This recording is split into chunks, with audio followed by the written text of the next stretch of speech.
Hi friends, வணக்கம் and welcome to RK news Tamil Nadu channel. சற்று முன் வெளியான வானிலை செய்திகள். அடுத்த 3 மணி நேரத்திற்கு 9 மாவட்டங்களில் கனமழைக்கு வாய்ப்பு. செய்தியை முழுமையாக கேட்கறதுக்கு முன்னாடி நம்ம சேனலை சப்ஸ்கிரைப் பண்ணலாம். சப்ஸ்கிரைப் பண்ணிக்கோங்க. மறக்காமல் பெல் பட்டனை கிளிக் பண்ணிக்கோங்க. அப்போ தான் நம்மளுடைய அப்டேட்டட் நியூஸ் உங்களுக்கு உடனுக்குடன் வந்து சேரும். மன்னார் வளைகுடா மற்றும் அதனை ஒட்டிய குமரி கடல் மற்றும் தென் தமிழக கடலோர பகுதிகளின் மேல் ஒரு வளிமண்டல கீழடுக்கு சுழற்சி நிலவுகிறது.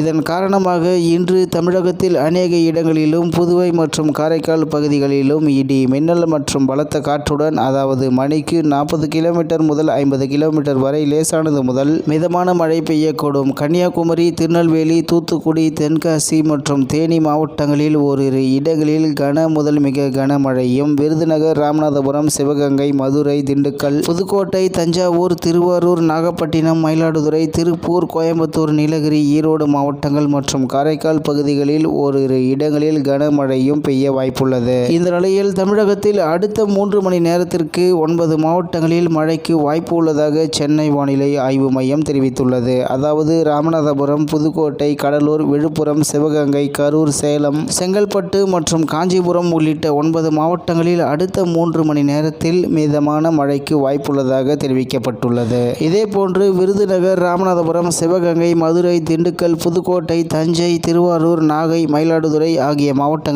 கோவை, திருப்பூர், நீலகிரி, ஈரோடு மாவட்டங்களிலும் இன்று கனமழைக்கு வாய்ப்பு இருப்பதாக தெரிவிக்கப்பட்டுள்ளது. மேலும் சென்னையை பொறுத்தவரை இடி மின்னலுடன் மிதமான மழைக்கு வாய்ப்பு இருப்பதாக வானிலை ஆய்வு மையம் கணித்துள்ளது. இந்நிலையில் மன்னார் வளைகுடா மற்றும் அதனை ஒட்டிய குமரி கடல் மற்றும் தென் தமிழக கடலோர பகுதிகளின் மேல் ஒரு வளிமண்டல கீழடுக்கு சுழற்சி நிலவுகிறது. இதன் காரணமாக இன்று தமிழகத்தில் அநேக இடங்களிலும், புதுவை மற்றும் காரைக்கால் பகுதிகளிலும் இடி மின்னல் மற்றும் பலத்த காற்றுடன் மணிக்கு 40 முதல் 50 கிலோமீட்டர் வரை லேசானது முதல் மிதமான மழை பெய்யக்கூடும். இத்துடன் இன்றைய வானிலை செய்திகள் நிறைவு பெறுகிறது. மேலும் இது போன்ற செய்திகளை உடனுக்குடன் தெரிந்து கொள்ள ஆர்கே நியூஸ் தமிழ்நாடு சேனலுடன் இணைந்திருங்கள். நன்றி, வணக்கம்.